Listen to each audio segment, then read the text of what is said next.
Kyle Busch probably gone. What do you think? I'm shocked, man. I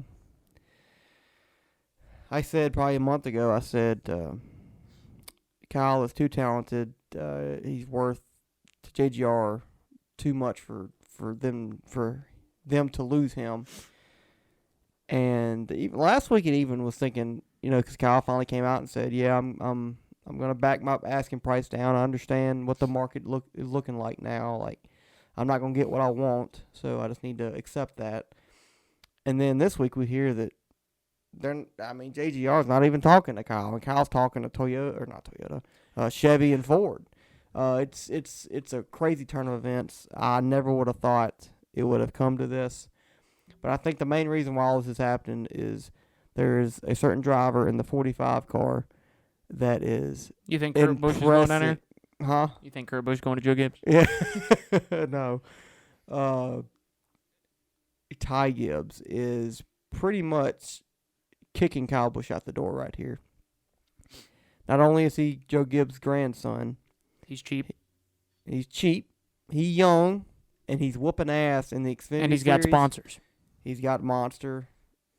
I think that's the only one I can think of. Well, but he's Monster got pays a sponsor. Yeah, he got it. You only need one. Yeah. So, and Kyle doesn't. And Kyle is very expensive. And Kyle in the past 3 years, he has not looked like the Kyle Busch of old. He might have a good sponsor next year, Gene Haas. That's what I think it is. But yeah, maybe, possibly. But that's what I think's the most likely. I'm not a Kyle Busch fan. I don't hate him like you do. I don't like watching him win, mostly because he drives for JGR, and I just fucking hate that race team. Always have, always will. Hated Tony Stewart when he was there. Hated when fucking Carl went there. Hated when Matt went there. Two of my favorite drivers of all time. Hated when they went there just because I have no reason. I have no it's the same thing with Hendrick. Like, I have no reason to hate them. Like, I don't hate them for a specific reason. I just don't want to see them win. I guess it's because when I was growing up, fucking Jimmy Johnson won every race, so fuck those guys. Well, it's also, too, because you're a Roush fan, and who was Roush's two biggest competitors? Yeah, it's always been Hendrick and Gibbs. Even Penske, you can throw Penske in there, too. Which I still kind of root for Penske because, blue ovals, but Toyota's always been... I've always disliked Toyota, and I've always just disliked Joe Gibbs. So, Kyle Busch has only raced for Joe Gibbs and Hendrick, so I've always hated him.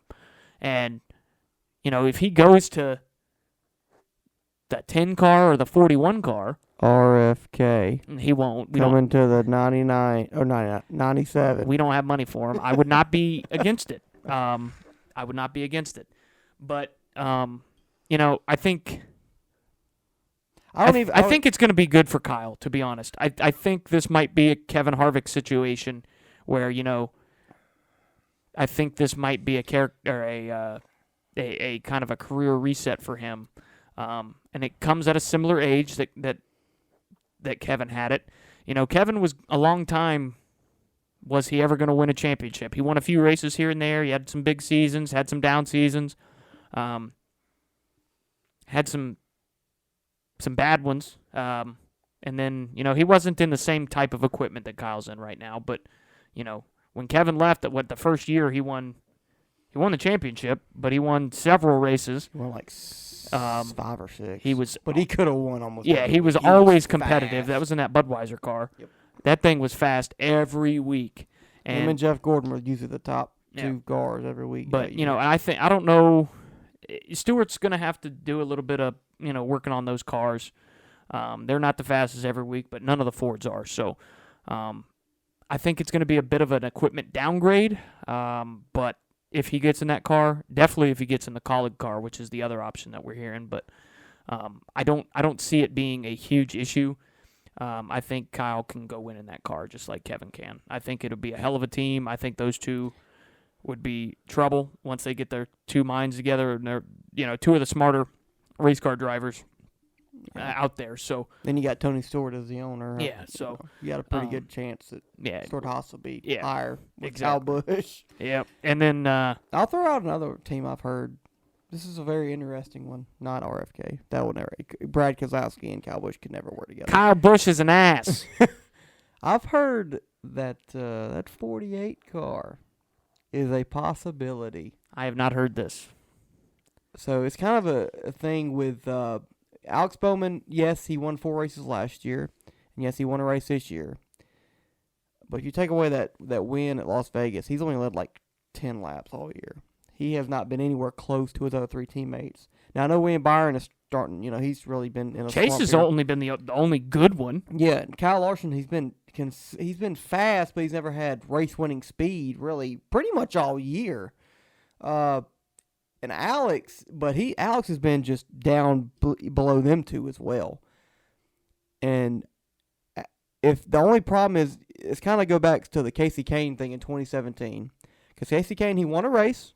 He made the playoffs. The difference with Casey is he was old. And a little more expensive, I'm sure. But while Alex Bowman has 1 year left on his contract, and we've seen Rick Hendrick before buy out a driver, buy out there last year, and put a new guy in there. Ironically, it was Alex Bowman in 2018 that they bought Casey Kane out and put Alex Bowman in the 88.